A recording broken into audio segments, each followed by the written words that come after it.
um guia capaz de conduzir a sua vida para uma eternidade feliz com Deus. Hoje nós vamos falar sobre isso.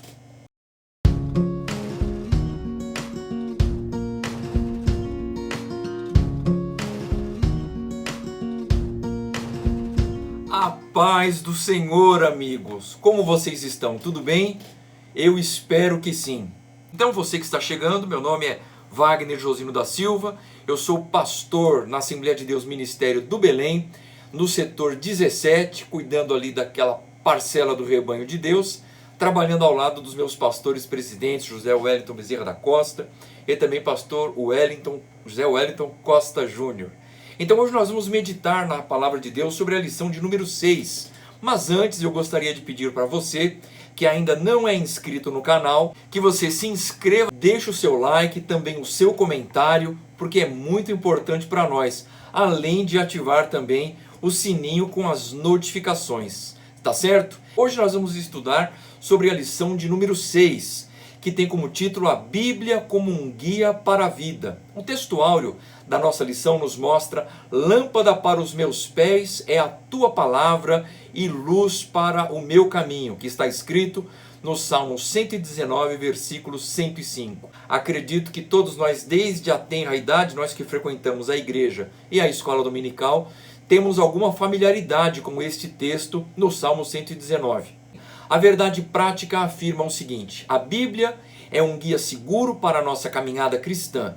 Alicerçados nos ensinos da palavra de Deus, somos instigados a viver com sabedoria e prudência. A proposta da lição de hoje nada mais é que mostrar, já que nós estamos estudando acerca da supremacia das Escrituras, o texto de hoje, ou a lição de hoje, melhor dizendo, ela tenta trazer para nós a ideia de que a Bíblia é um alicerce, é um fundamento seguro para todos nós que somos cristãos, servos de Deus, e que acreditamos na Bíblia como a inerrante palavra de Deus, e temos a Bíblia como a nossa regra de fé e prática, que nós, alicerçados nela, vamos obter prudência e vamos também alcançar sabedoria.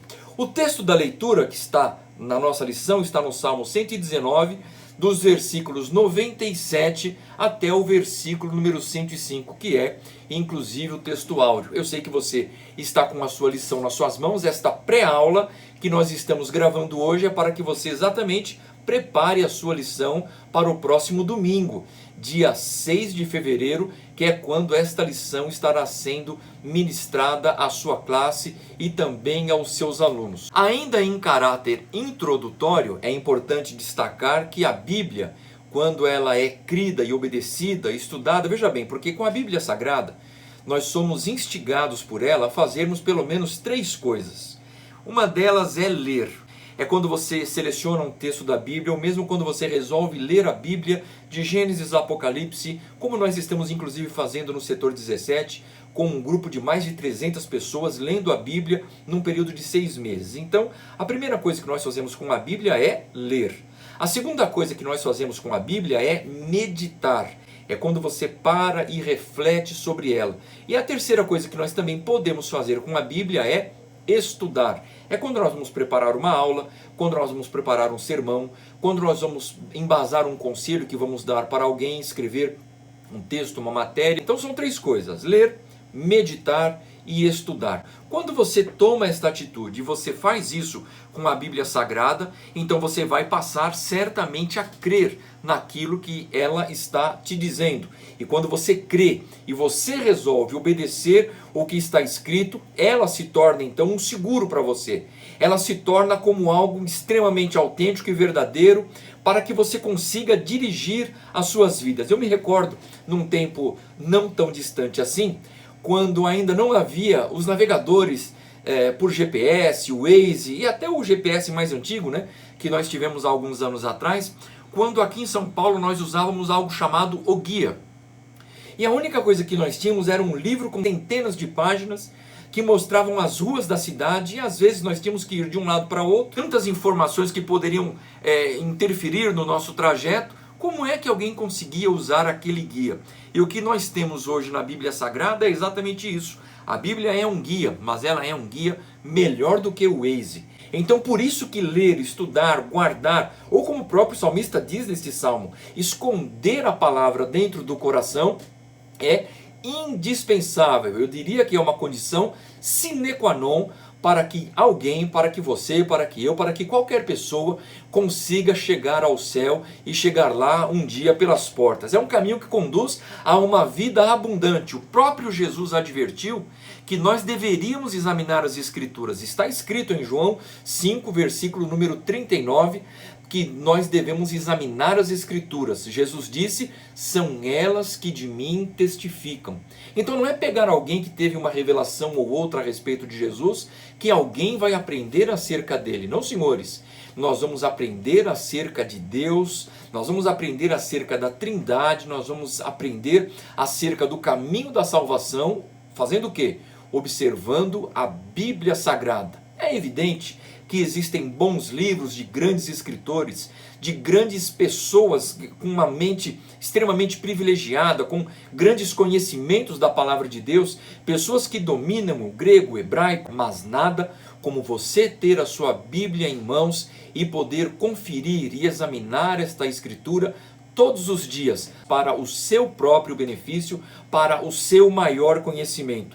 Em vista disso, há um escritor chamado Peter Davids, ele assinala que não é suficiente que a pessoa esteja convencida a respeito de Jesus. A pessoa deve entregar-se a Cristo, aceitar o seu ensino, e esta fidelidade é o estilo de uma pessoa, o estilo de vida vai mudar desta pessoa. Então não adianta somente você se convencer a respeito de Jesus, porque muitas pessoas hoje são crentes convencidos.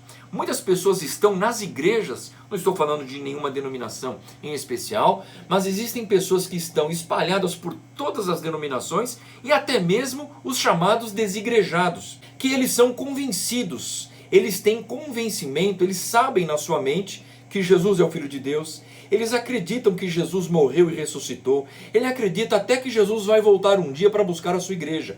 Porém, ele não segue os ensinamentos de Jesus. É quando a pessoa ela tem um conhecimento, mas ela não passou pela experiência da conversão. Então é importante que você olhe para a Bíblia Sagrada, não somente para ter o conhecimento daquilo que está escrito, mas que você permita que os ensinos da Bíblia, eles alcancem a sua vida e consigam atingir o seu coração e, como disse o escritor que eu citei, ela possa transformar a sua vida. Dessa maneira, obedecendo de forma irrestrita às Escrituras Sagradas, o temor de Deus que nós recebemos, ele vai nos trazer sabedoria e prudência para que nós andemos como filhos da luz. No item número 1, a Bíblia Sagrada, no item número 1 da nossa lição, melhor dizendo, está escrito assim: a Bíblia é um alicerce para a vida. No tópico 1 está escrito: a palavra de Deus é alicerce. Então nós vamos olhar para a Bíblia Sagrada como uma base, como um alicerce. Ninguém começa a construção de qualquer empreendimento, de uma construção civil, de qualquer que seja o seu ramo, pelo telhado. Sempre a pessoa tem que começar pela base. E a Bíblia Sagrada, a palavra de Deus, ela é o alicerce para a construção da nossa vida espiritual. É importante destacar que a Bíblia é uma revelação escrita da parte de Deus. Ela foi divinamente inspirada e ela serve então como base. Ela é o alicerce. Ela é o começo, ela é o princípio de alguém que pretende construir algo espiritual e duradouro na sua vida. A Bíblia Sagrada nos conta, por exemplo, no Evangelho segundo escreveu Mateus, são palavras de Jesus, no capítulo 7, a partir do versículo 24, a Bíblia Sagrada nos conta a parábola dos dois fundamentos. A Bíblia fala a história de dois homens que construíram uma casa. Um deles construiu a sua casa sobre a rocha e o outro construiu a sua casa sobre a areia. Esses dois tinham o mesmo projeto, edificar algo, certamente para se abrigar e talvez para abrigar a sua família, os seus entes queridos.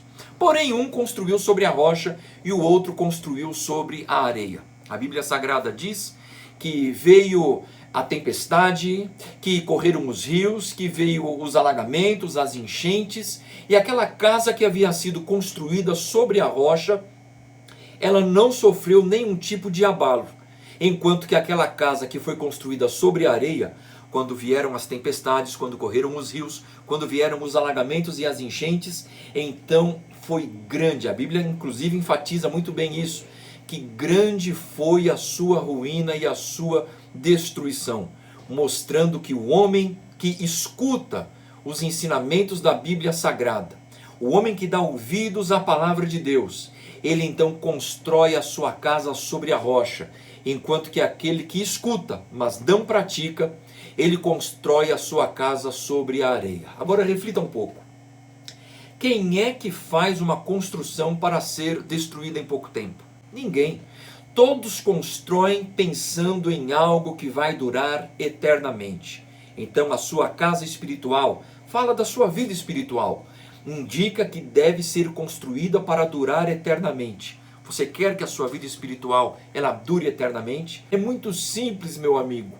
Construa então a sua casa sobre a rocha. E esta rocha, quem é esta rocha? A Bíblia Sagrada diz que ele é a rocha. É a rocha que foi rejeitada pelos construtores originais, mas que Deus utilizou dela para construir o grande edifício chamado a igreja. Ele é o construtor, ele é a pedra de esquina, é a pedra angular, é a rocha perfeita onde eu e você podemos construir a nossa casa espiritual. Então, faça como um homem prudente. Construa a sua casa sobre a rocha, alicerce a sua vida, a sua família, os seus negócios sobre a palavra de Deus. Porque é muito interessante pessoas que não têm familiaridade com a Bíblia, que não conhecem a palavra de Deus, imaginarem que a Bíblia é uma espécie de manual de culto, quando na verdade não é. A Bíblia é um manual de vida. Olhando a Bíblia Sagrada, você será um bom pai. Olhando para a Bíblia Sagrada, você será um bom empregado. Se você observar os ensinos da Bíblia, você também será um bom patrão. Você será um bom vizinho, um bom pai, um bom filho. Todas as áreas da sua vida há uma resposta na Bíblia Sagrada e uma orientação na palavra de Deus para que você a siga. Ninguém vai viver a sua vida sem passar por problemas, sem enfrentar vendavais, tempestades, mas é importante que você mantenha, para que você tenha sempre esta convicção, para que você saiba que se a sua casa está edificada sobre a rocha, quando os problemas chegarem até você, você terá vitória. Você vai alcançar êxito, porque a palavra de Deus é quem é a base, é quem é o sustento, é quem é o alicerce da sua vida. Número 2, a palavra de Deus é luz. O Salmo em apreço, o Salmo 119, declara que a palavra de Deus também é uma lâmpada para os nossos pés e uma luz para os nossos caminhos. Quer dizer que ela vai nos dar as orientações para cada passo das nossas vidas. E estes passos vão acontecer na área emocional, na área familiar, na área sentimental, na área profissional, na área familiar. Quer dizer, cada passo da sua vida, a Bíblia Sagrada vai trazer um ensino, vai trazer um propósito, vai te revelar alguma coisa, vai te mostrar algo para que você prossiga com a sua vida. O apóstolo Pedro, ele diz que esta luz ilumina os lugares escuros. Quando há escuridão, a palavra de Deus chega, esta escuridão é dissipada. João fala também sobre isso no capítulo 1 do seu evangelho, que a luz que ilumina todos os homens, Jesus, o verbo de Deus, ele é a luz que ilumina todos os homens. A respeito disso, inclusive, Cristo declarou: eu sou a luz do mundo, quem me segue jamais andará em trevas. Que você tenha tido um encontro com Jesus e que a sua vida seja repleta desta claridade. Senão, que eu faço votos que hoje ainda você tenha um encontro real com Jesus na sua vida e estas trevas se dissipem por completo e você se torne uma pessoa iluminada. Você se torne uma pessoa que vive na claridade. Eu me lembro, por exemplo, daquele episódio em que os hebreus estavam caminhando pelo deserto. E a Bíblia Sagrada diz que aquele deserto, lá no livro do Êxodo, aquele deserto de dia, ele tinha certamente a luz do sol, e a luz do sol era capaz de guiar iluminar o caminho daqueles homens para que eles prosseguissem na sua jornada. Porém, à noite, aquela coluna de nuvem que os protegia do sol causticante no deserto, ela se transformava numa coluna de fogo, então os hebreus podiam andar de dia, tanto de dia quanto de noite. Se você estiver andando iluminado pela palavra de Deus ou pelo próprio Cristo, que é a luz do mundo, você nunca andará em trevas, mesmo que haja escuridão em toda a sua volta. Desta maneira, nós conseguimos andar neste mundo caótico, repleto de pecados, repleto de coisas contrárias à vontade de Deus. Lá mesmo onde você trabalha, onde você estuda, há muitas trevas encobrindo as pessoas, encobrindo seus pensamentos. A Bíblia Sagrada diz que eles vivem entenebrecidos nos seus próprios pensamentos. Mas quando você chega, você que é iluminado, você também, que é luz do mundo, conforme disse Jesus, então as trevas que estão à sua volta, elas se dissipam. Não raro, nós encontramos tantos testemunhos de pessoas. Inclusive, gostaria que você testificasse aqui nos comentários. Comente aqui embaixo se você, de alguma maneira, de alguma forma, já foi reconhecido onde você trabalha, onde você estuda, onde você convive como um servo de Deus, sem que você precisasse dizer uma palavra, sem que você precisasse declarar: oh, atenção, eu sou crente, acabei de chegar. Sem que você fizesse esta declaração, alguém olhou para você e disse e fez aquela pergunta crucial: me diz uma coisa, você é crente? Se isto aconteceu com você, escreva aqui nos comentários. Isto é um indicativo, meu querido, que você tem a luz de Cristo brilhando na sua vida. Louvado seja Deus. No terceiro item deste segundo tópico, nós encontramos: a palavra de Deus é imutável. Quer dizer que a palavra de Deus não muda. Nós sabemos que a Bíblia Sagrada ela foi inspirada por Deus. São mais de 40 escritores que a redigiram ao longo de séculos. São pessoas das mais diversas culturas, que viveram nas mais diversas épocas e também, por conseguinte, de diferentes costumes. São pessoas que viveram realidades diferentes. São pessoas que eram desde agricultores até pessoas que viveram e trabalharam nos altos escalões de grandes governos. Todos eles mantêm uma mesma linha, por uma razão muito simples. O grande mentor intelectual da Bíblia Sagrada é o Senhor. É Ele quem traz esta revelação de si para o homem. Não erram, não falham aqueles que seguem os ensinos da palavra de Deus. Jesus mesmo declarou enfaticamente que nenhuma escritura pode ser anulada. Quer dizer, nenhuma parte da Bíblia Sagrada ela pode ser esquecida, ela pode ser colocada de lado. Desta forma, nós podemos pensar que nenhuma expressão da Bíblia Sagrada pode ser invalidada. O próprio Jesus disse: passarão os céus e a terra, mas as minhas palavras jamais passarão. Por isso, nós devemos nos manter sempre firmes ao propósito. Nunca vai caber a alguém trazer uma mudança na palavra de Deus. E hoje em dia nós escutamos algumas pessoas falando que a Bíblia precisa ser atualizada. Você talvez já deve ter ouvido. Quero que você deixe aqui no comentário se você já escutou alguém que disse que a Bíblia precisa ser atualizada, porque eu já ouvi algumas pessoas pelas mídias aí afirmando que a Bíblia precisa ser atualizada, que algumas coisas que nela estão escritas não servem para os dias atuais, elas não servem para os dias de hoje, mas eu afirmo aqui categoricamente que não. A Bíblia é a nossa regra de fé e prática e continua sendo a inerrante palavra de Deus. O teólogo Russell Joyner, ele assegura que a Bíblia coloca a sabedoria no âmbito da prática. Quer dizer, se você tem sabedoria, isso será demonstrado na prática da sua vida, no seu dia a dia, nas suas tomadas de decisão. Porque a pessoa ela pode ter até o conhecimento, mas se ela não coloca este conhecimento em prática, então o seu conhecimento ele não vai servir para muita coisa. Significa que o conhecimento que você consegue absorver na sua vida, através daquilo que você aprende, aquilo que a sua mente consegue guardar, só vai ter alguma significação na sua vida se nas situações adversas da sua vida você conseguir colocar tudo isso em prática. A inteligência só vai se traduzir por sabedoria quando você aprender a colocar isso daí tudo em prática. No número 2 nós encontramos Deus é a fonte da sabedoria. Quer dizer que se alguém pretende ser sábio, se alguém pretende ser entendido, de acordo com a Bíblia Sagrada, ela precisa ter Deus. Se a pessoa não possui Deus no coração, ela pode ser até uma pessoa conhecedora de muitas coisas. Pode dominar muitos assuntos. Ela pode discorrer sobre vários temas.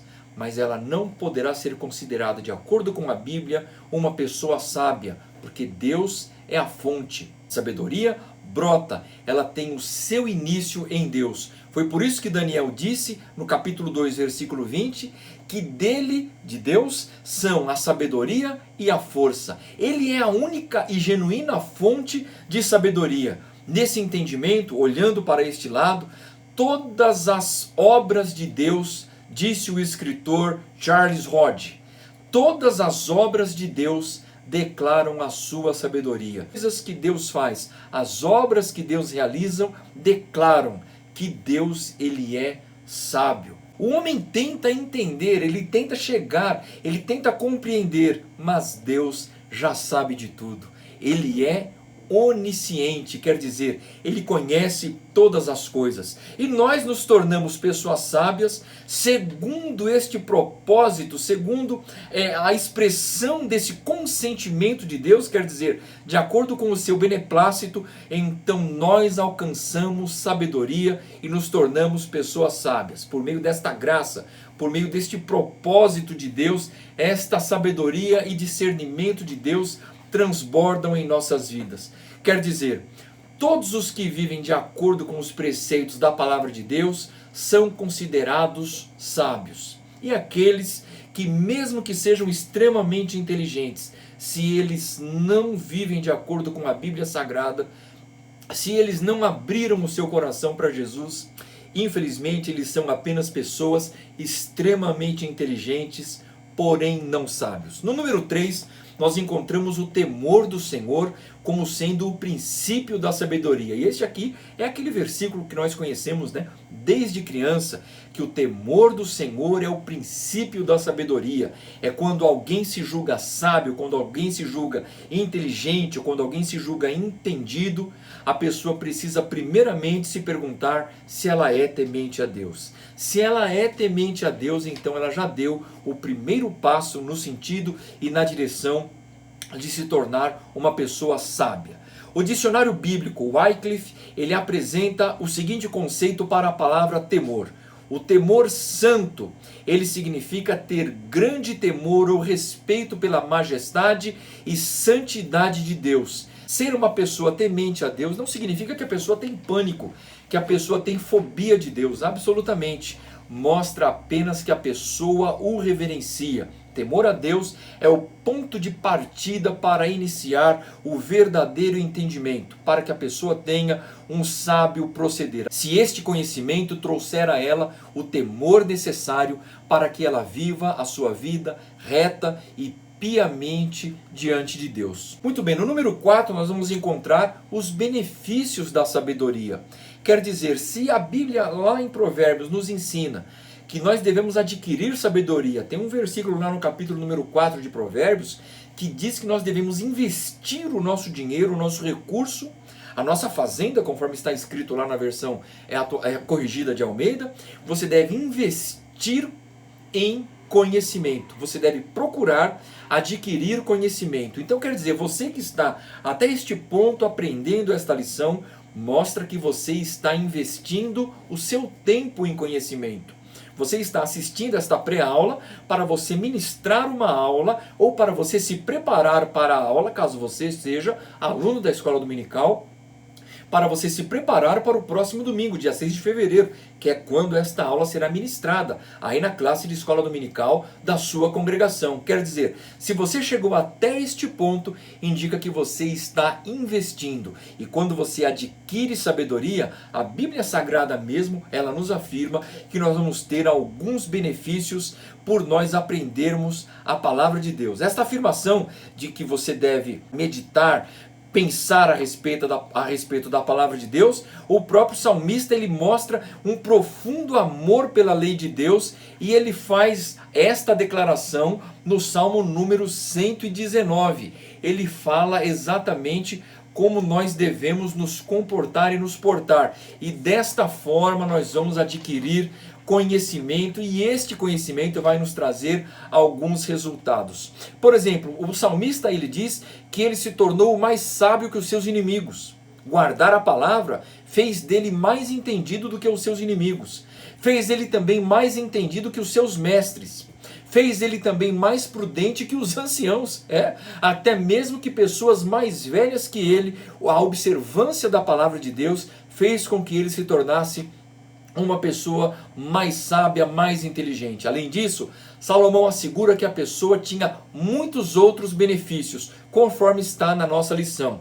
Ele diz assim: se fores sábio, será para ti. Quer dizer que o grande beneficiado, quando você se torna uma pessoa sábia e quando você guarda estes ensinamentos, o maior beneficiado será você.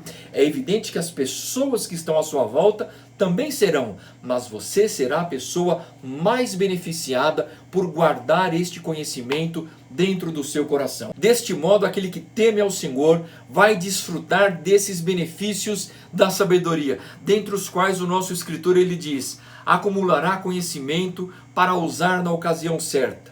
Vai conquistar outras pessoas, quer dizer, vai ganhar outras almas. Em virtude do bom senso, vai se tornar próspero em todos os seus caminhos. O que é tornar-se próspero? Você ampliar, é você subir de patamar, isto é prosperar.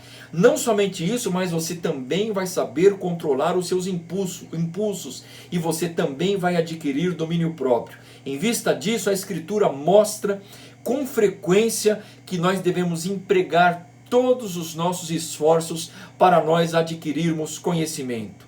Agora escreva aqui nos comentários: você conhece alguém sábio? Você tem algum amigo capaz de dar um bom conselho para você? Você conhece alguém que é um grande conselheiro? Lembre-se que certamente esta pessoa é uma pessoa sábia. Agora, não somente isso, é importante que você também se torne uma pessoa sábia. Quando a pessoa se casa, por exemplo, ela precisa de bons conselheiros para o início do seu matrimônio. Mas com o decorrer dos anos, este jovem casal, que hoje é jovem casal, lá no futuro, eles serão grandes conselheiros de outros casais mais jovens. Muito bem, meus amigos, estamos então nos encaminhando para a terceira parte e também a parte final do nosso vídeo de hoje, desta pré-aula da lição de número 6. E na terceira parte nós vamos encontrar a Bíblia e a prudência para a vida. No primeiro tópico está escrito assim: o conceito de prudência.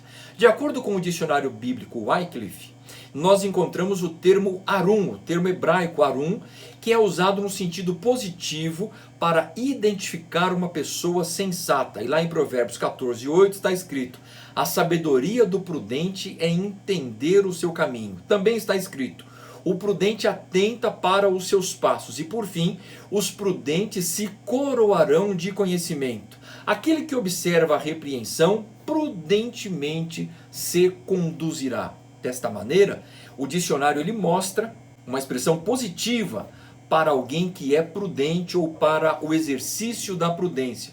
Todavia, também há um outro extremo, mostrando que a pessoa ela pode empregar, o indivíduo ele pode empregar a sua sensatez no sentido de sagacidade ou de astúcia. E isso aí, meu amigo, é uma maneira errada. É como você usar a sua sabedoria para o mal e não para o bem. Mas nós vamos também ficar observando que a gente precisa conduzir a nossa vida com prudência, mas evidentemente no aspecto positivo. Também destaca igualmente que a expressão hebraica bin e o adjetivo grego sinetos apontam para uma decisão inteligente. E aí a gente vai encontrar lá em Provérbios 16:21 o seguinte: o sábio de coração será chamado de prudente. Então quer dizer, meus caros amigos, o fato de você ser uma pessoa sábia vai fazer com que você consiga tomar as suas decisões. A decisão é sua, é você quem vai escolher a maneira como você vai utilizar a sua sabedoria. Quando você age de forma prudente, de acordo com as circunstâncias, você também vai prever as consequências. Quer dizer, quando você se vê diante de uma situação adversa, como por exemplo, uma discussão de trânsito, você vai saber, a sabedoria vai te mostrar que aquela maneira de você reagir diante desta circunstância vai revelar como é que vai ser o final ou qual poderá ser a consequência se você levar essa discussão adiante. Número 2, você vai encontrar a prudência dos justos. Esse termo empregado pelo evangelista Lucas quando ele descreve o ministério de João Batista. Quando ele fala a respeito de João Batista, então Lucas ele vai mostrar o precursor do Messias convertendo o coração dos pais aos filhos, dos filhos aos pais e os rebeldes à prudência dos justos. Lucas 1,17, né? Quando você observa esta expressão bíblica, o comentarista, o escritor Matthew Henry, ele observa que a verdadeira religião é a sabedoria dos homens justos, diferentemente da sabedoria do mundo.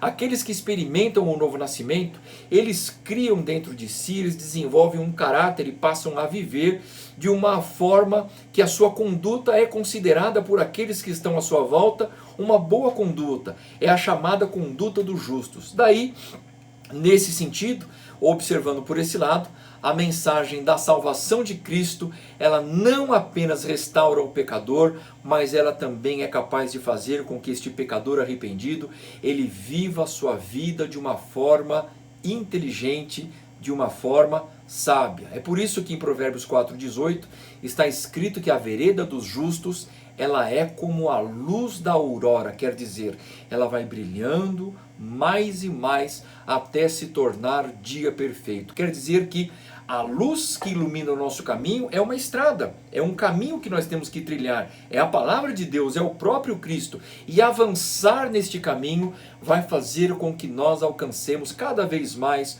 um coração sábio. O apóstolo Paulo, ele declara que a graça de Deus nos traz sabedoria e prudência. Esses presentes, podemos assim dizer, são aperfeiçoados na nossa vida através da oração, da leitura da Bíblia Sagrada, da comunhão com o Espírito Santo. Quer dizer, uma vida santa e santificada diante de Deus vai fazer com que nós tenhamos uma vida de prudência. No número 3, por último, nós vamos encontrar os benefícios da prudência. Então quer dizer que se eu for uma pessoa prudente, se você for uma pessoa prudente, você vai ter então algum tipo de benefícios? Pois bem, o livro dos Provérbios ele descreve os propósitos e os benefícios da prudência no capítulo 1, dos versículos 1 ao 6. Então quer dizer, para você ser uma pessoa prudente, você precisa agir com sabedoria. Quando você age com sabedoria, então você será uma pessoa prudente. Então esta série de frases que seguem aí mostram as finalidades dos provérbios de Salomão. Por que Salomão escreveu aqueles provérbios? Então está escrito: para se conhecer a sabedoria e a instrução. Número 2, para se entender as palavras com prudência. Número 3, para aceitar o comportamento prudente. Número 4, para fazer o que é reto, justo e íntegro. Número 5, para dar perspicácia e descrição.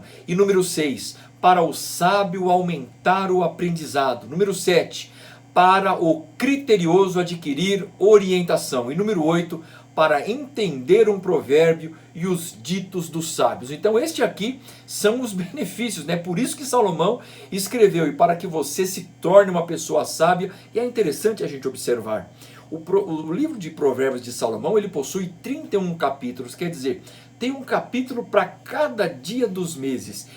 E para cada dia do mês, quando você tiver um mês com 30 dias, você vai ler então 2 capítulos e você vai adquirir sabedoria. E quando for fevereiro? Quando for fevereiro, que é o início desta nossa primeira aula, no dia 28 de fevereiro, quando não for ano bissexto, você então vai ler 3 capítulos de Provérbios. E aí você se haverá prudentemente se conduzido.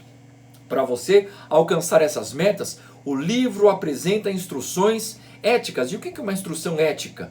Quer dizer, a ética é aquilo que você não quer que os outros façam para você, você também não deve fazer para os outros. É o conjunto de regras que rege a nossa vida. E basicamente, esse conjunto de regras, qualquer que seja ele vai dizer como é que nós devemos nos conduzir em relação à nossa vida para com Deus, em relação à nossa vida para com o próximo. Vamos agir com o nosso semelhante da maneira como nós queremos que o semelhante haja também com relação a cada um de nós. E dessa forma, nós vamos moldar o nosso caráter e isso vai resultar em benefícios para aqueles que escutam, para aqueles que praticam estas sábias instrução. Dentre estas nós podemos destacar, número 1, o autocontrole para você não revidar as ofensas. Ao contrário, aqueles que não têm capacidade de controlar as suas emoções, eles serão chamados de insensato.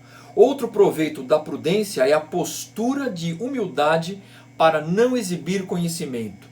Quer dizer que quando você possui conhecimento, você não deve ter esse conhecimento e querer humilhar aquelas pessoas que não têm o mesmo conhecimento que você.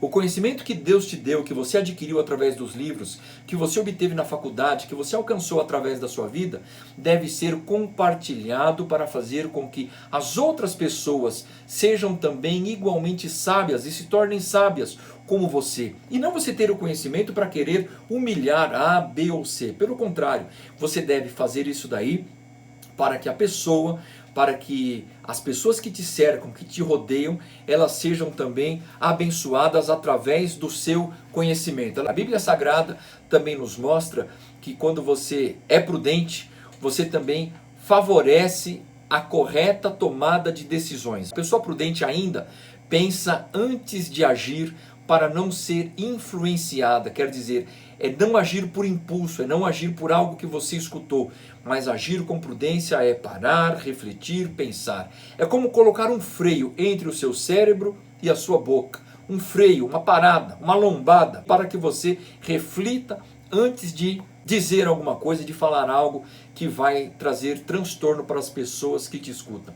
A pessoa prudente também vai alcançar uma boa reputação e uma alta posição, é o que nos diz a Bíblia Sagrada. Da mesma forma, a pessoa prudente, ela vai sujeitar-se a aprender. Eu quero crer que a maioria das pessoas que estão assistindo este vídeo, independente do tempo em que você está assistindo, você também é uma pessoa prudente. Você é uma pessoa focada em aprender e alguns também para ensinar. Mas o prudente, ele também vai sentar para ouvir a correção quando for necessário. É evidente que nós devemos conduzir as nossas vidas de maneira que não sejamos jamais repreensíveis, mas em algum momento um puxãozinho de orelha será necessário para mim e para você. E aquele que repreende só faz isso porque ama. O prudente, ele vai se sujeitar a isso daí. Ele não vai ficar irado, ele não vai revoltar-se, mas ele vai aceitar a repreensão com humildade. E a disciplina que ele receber vai mudar e vai moldar o seu comportamento, e o seu caminho, ele vai certamente ser iluminado. Que o seu caminho seja o caminho de obediência e não um caminho de rebeldia. Além disso, a pessoa prudente, ela desvia-se do perigo por meio das soluções cautelosas e antecipadas. A pessoa prudente, ela vai saber antecipar um problema. Aquele texto que diz, né, o avisado vê o mal e foge. Ele encontra com uma situação que vai lhe trazer transtorno. O que ele faz? Ele modifica o seu caminho. Nos evangelhos, Cristo, ele demonstrou de forma clara que a pessoa prudente tem a palavra de Deus como alicerce e regra de vida. Nesse ponto, é importante você se lembrar do escrito de Tasker, que diz assim: o homem cuja fé em Cristo é real e sincera, poderá sobre esta fé e o fará construir um edifício do caráter cristão que resistirá às tempestades de incompreensão e desapontamento, do cinismo, da dúvida, do sofrimento, da perseguição, quando ameaçarem destruí-lo. Ademais disso, tudo isso, o Senhor ensinou que o servo prudente, ele procede com retidão, ele cumpre todos os seus deveres com fidelidade. Que Deus, ele nos ajude, queridos irmãos, a nos conduzirmos de forma prudente e vivermos prudentemente, conforme diz lá o apóstolo Paulo na carta aos Efésios, capítulo 5, versículo 15. Ele diz que nós devemos nos conduzir e viver prudentemente e não como nécios. Então conduza a sua vida com prudência. Agora eu gostaria que você ao final comentasse aqui embaixo Se você já recebeu algum conselho imprudente, o conselho de alguém que te trouxe algum tipo de transtorno. Eu me recordo de alguém que foi pedir um conselho para uma pessoa que ele considerava uma pessoa sábia, entendida, vivida. E então ele pediu um conselho. E a pessoa deu o conselho mais torto que ele poderia ter recebido. Eu quero saber de você, se você conhece alguém, um pai, uma mãe, que deu um conselho errado para o seu filho, para a sua filha. Deixa aqui no comentário se você já se deparou. Se você puder, tiver um pouquinho de paciência, pode escrever qual foi o comentário. Eu quero responder a cada um de vocês. Muito bem, meus amigos, estamos chegando ao final deste vídeo. Eu quero pedir a você que ainda não é inscrito no canal, que você se inscreva, que você ative o sininho das notificações, que você curta e comente também para melhorar o engajamento deste canal que nós estamos começando. Eu acredito será de muitas bênçãos para a sua vida, de bênçãos para a sua família. Compartilhe com os seus amigos, compartilhe com a sua rede de amigos, e eu tenho certeza que muitas bênçãos de Deus virão também sobre a sua vida e sobre a sua causa. No mais, uma boa aula no próximo dia 6 de fevereiro, a lição de número 6, tá certo? Que Deus te abençoe, em nome de Jesus. Até o próximo vídeo. Tchau, tchau.